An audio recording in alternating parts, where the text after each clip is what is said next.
सुखपुर नाम के एक गांव में सेठ दीनानाथ रहते थे। वो बहुत ही ज्यादा कंजूस थे। एक बार सेठ जी पैसे बचाने के चक्कर में नाव से नदी नहीं पार करके पैदल ही पार कर रहे थे, लेकिन उन्हें नदी की गहराई का अंदाजा नहीं था, इसलिए वो गलती से ज्यादा गहरे पानी में चले गए और उन्हें तैरना नहीं आता था। अब तो डर के मारे सेठ जी की हालत खराब हो गई और वो भगवान को याद करने लगे। हे भगवान, ये किस मुसीबत में आपने मुझे डाल दिया। मुझे बचा लो भगवान। मैं बाहर आ गया तो 151 पंडितों को भोजन करवाऊंगा। ये सोचकर सेठ जी कोशिश करके निकलने लगे और जब गहरे पानी से थोड़ा ऊपर आए तो उन्हें अपने मन्नत पर बड़ा पछतावा हुआ।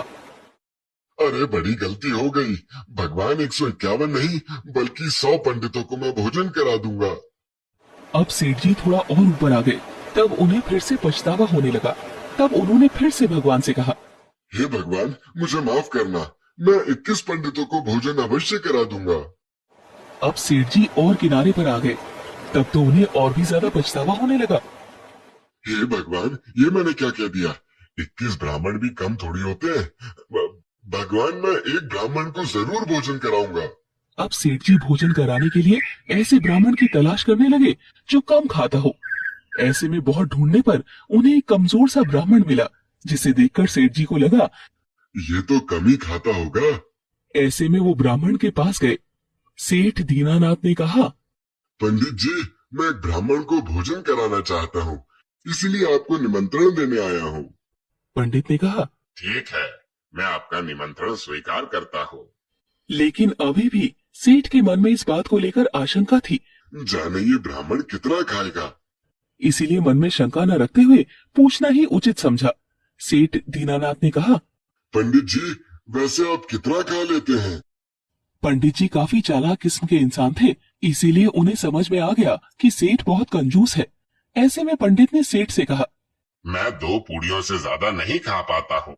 सेठ खुश होकर बोले, ठीक है, आप कल सुबह मेरे घर आ जाना। मैं 9 बजे दुकान के लिए निकल जाता हूँ, इसलिए आप 9 बजे से पहले आ जाना। ब्राह्मण ने कहा। ठीक है। इसके बाद सेठ वहां से चला गया। जब सुबह हुई तो पंडित के खाने का इंतजाम किया और उनके आने का इंतजार करने लगे, लेकिन 9 बज गए, पंडित जी आए ही नहीं। फिर भी 10 बजे तक सेठ जी ने इंतजार किया, लेकिन जब पंडित जी नहीं आए तो अपनी पत्नी से बोले, लगता है पंडित जी को आने में देरी होगी। मैं दुकान पर जाता हूँ, वो आए तो उन्हें भोजन करा देना और 101 रुपए दक्षिणा भी दे देना। ये कहकर सेठ जी अपनी दुकान के लिए निकल गए। जब 12 बजे तो पंडित आए। सेठानी उनके हाथ पैर धुलवाने लगी कि तभी पंडित जी आंखों में आंसू भरकर रोने लगे। सेठ जी की पत्नी ने कहा, अरे पंडित जी, आप रो क्यों रहे हैं, क्या हो गया। पंडित जी ने कहा, कुछ नहीं बेटी, वो तो बस यहाँ आया तो मुझे तुम्हारी सास की याद आ गई। बहुत लक्ष्मी थी वो। जब भी मुझे निमंत्रण देकर बुलाती थी, मेरे हाथ पैर धुलवाती थी और मुझे 11 अशर्फियां देती थी।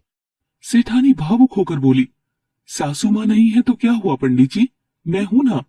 ये कहकर सेठानी अंदर जाकर 11 अशर्फियां ले आती है और पंडित जी को दे देती है। उसके बाद पंडित जी भर पेट भोजन करते हैं और फिर से रोने लगते हैं।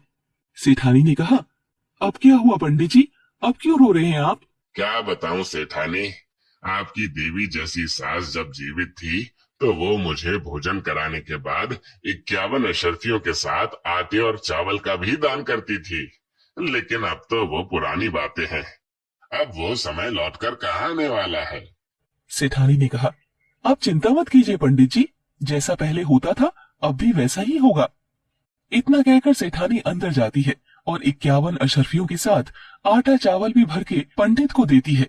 ये सब लेकर पंडित खुशी खुशी अपने घर चले जाते हैं। इधर जब सेठ दुकान पर से वापस घर लौटते हैं तो सेठानी से पूछते हैं, पंडित जी खाने आए थे कि नहीं। तब सेठानी सारी बात बताती है कि क्या कुछ हुआ। ये सब सुनकर सेठ जी गुस्से से लाल हो गए और तुरंत अपनी लाठी उठाकर पंडित के घर की ओर चल पड़े। उधर पंडित भी बहुत चालाक था, उसे पता था जब सेठ को ये पता चलेगा तो वो उसके पास आएगा। इसीलिए पंडित ने अपनी पत्नी से कहा, सुनो, जब सेठ यहाँ आए तो मुझे सफेद कपड़ा उड़ा देना और रोने लगना। अब जैसे ही सेठ पंडित के घर पहुंचा तो देखा कि पंडित के शरीर पर सफेद कपड़ा ओढ़ाया हुआ था और पंडिताइन रो रही थी। पंडिताइन ने रोते हुए कहा, पंडित जी हमें छोड़कर चले गए, हम आपके बिना कैसे अपना जीवन बिताएंगे। सेठ जी ने कहा। अरे इनको क्या हो गया? पंडिताइन ने कहा, सुबह अच्छे भले घर में बैठे थे और पता नहीं कौन सेठ आया और निमंत्रण देकर अपने यहाँ बुलाया और पता नहीं वहाँ क्या खिला दिया। वहां से आते ही इनके पेट में तेज दर्द होने लगा, उल्टी पे उल्टी और दस्त पे दस्त होने लगा और ऐसे हो गए कि अब हमें हमेशा के लिए छोड़कर चले गए। हमारे पास तो इतने पैसे भी नहीं कि इनके लिए कफन भी खरीद सके। ये सुनकर सेठ जी की तो डर से हालत खराब हो गई। डर के मारे अपनी जेब से कुछ पैसे निकालकर पंडिताइन को दे दिए। ये लीजिए, ये कुछ रुपए हैं, आप इससे पंडित जी का देह संस्कार करवाइएगा और बाकी जो भी जरूरत का सामान होगा वो मैं घर पहुंचवा दूंगा। इतना कहने के बाद सेठ जी तुरंत अपने घर को लौट गए और ढेर सारा राशन पानी पंडित जी के घर पर भिजवा दिया, जिससे पंडित जी के 2 महीने का गुजारा हो गया। अब 2 महीने बीतने के बाद पंडित जी दोपहर के समय में फिर से सेठ जी के घर पहुंच गए। 2 महीनों से पंडित जी ने अपनी दाढ़ी नहीं बनवाई थी, जिसकी वजह से वो काफी बड़े बड़े हो गए थे। पंडित जी को देखते ही सेठानी ने बोला, अरे पंडित जी, आप तो मर गए थे ना? हाँ, मैं तो मर गया था। मैं तो सीधे स्वर्ग से आ रहा हूँ। दरअसल स्वर्ग में हजामत कराने वाला कोई नहीं है ना, इसलिए यहाँ मैं अपनी दाढ़ी बनवाने आया हूँ। पंडित जी बहुत चालाक थे। उन्हें कहीं से पता चल गया कि सेठ सेठानी की एक बेटी थी, गुड़िया, जिसकी बचपन में ही किसी वजह से मौत हो गई थी। स्वर्ग में मुझे गुड़िया मिली थी। उसे जब पता चला कि मैं यहाँ आता जाता हूँ तो मुझसे बोली कि पंडित जी मेरे यहाँ पर चले जाना, मेरे माता पिता का हालचाल भी ले लेना और उन्हें मेरा समाचार भी दे देना। इसलिए मैं गुड़िया के बारे में आपको बताने चला आया। वैसे सेठ जी नजर नहीं आ रहे, कहाँ गए वो? ये सब सुनकर सेठानी बहुत दुखी हो गई और अपनी बेटी के बारे में पूछने लगी कि वो कैसी है। कैसी रहेगी, बहुत कमजोर हो गई है। यहाँ की तरह वहाँ पर थोड़ी उसे फल फूल खाने को मिलते हैं। मैं थोड़ी देर में वापस जाने वाला हूँ, तो तुमको अगर गुड़िया को कुछ देना हो तो मुझे दे देना, मैं उसे दे दूंगा।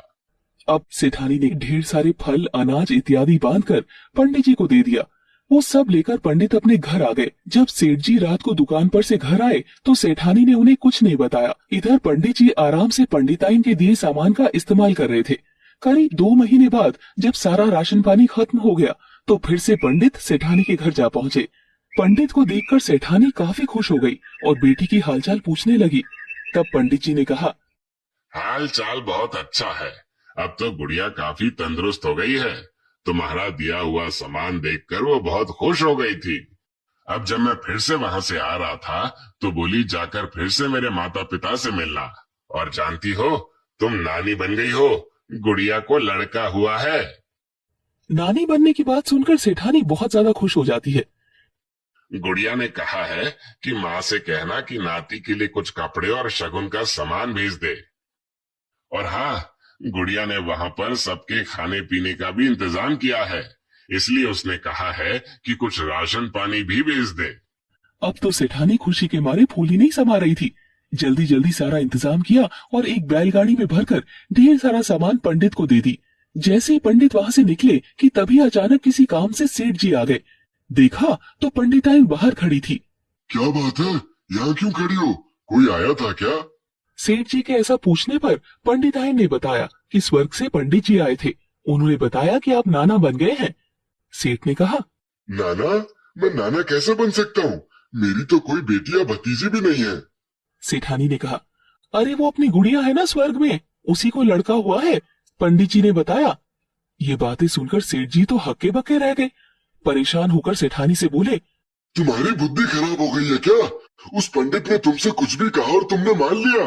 अरे वो तुमको कहीं ठग कर चला तो नहीं गया? ये सुनकर सेठानी ने कहा कि नहीं, ज्यादा कुछ तो मैंने नहीं दिया, बस अपने नाती के लिए एक सोने का चेन, कुछ कपड़े और गुड़िया के लिए कुछ फल और 2 महीने का राशन दिया।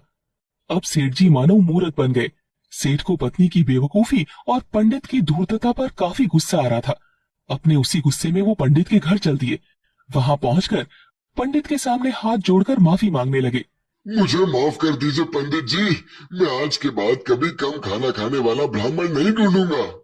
ठीक है, मैंने तुम्हें माफ किया, लेकिन हर महीने कम से कम एक बार मुझे भोजन जरूर कराना। ठीक है पंडित जी, मैं आपको हर महीने भोजन कराऊंगा। दोस्तों, अगर आप अभी तक हमारे साथ इस वीडियो में बने हुए हैं, तो कृपा करके बताएं कि आप हमें किस प्रदेश से देख रहे हैं, ताकि हम आपको आपके अंचल की कहानी बनाकर दिखा सके। दोस्तों, अगर ये कहानी आपको पसंद आई तो हमारे पेज को फॉलो करना ना भूलें, ताकि ऐसी और भी रोचक कहानी आपके साथ हम साझा कर सकें। धन्यवाद।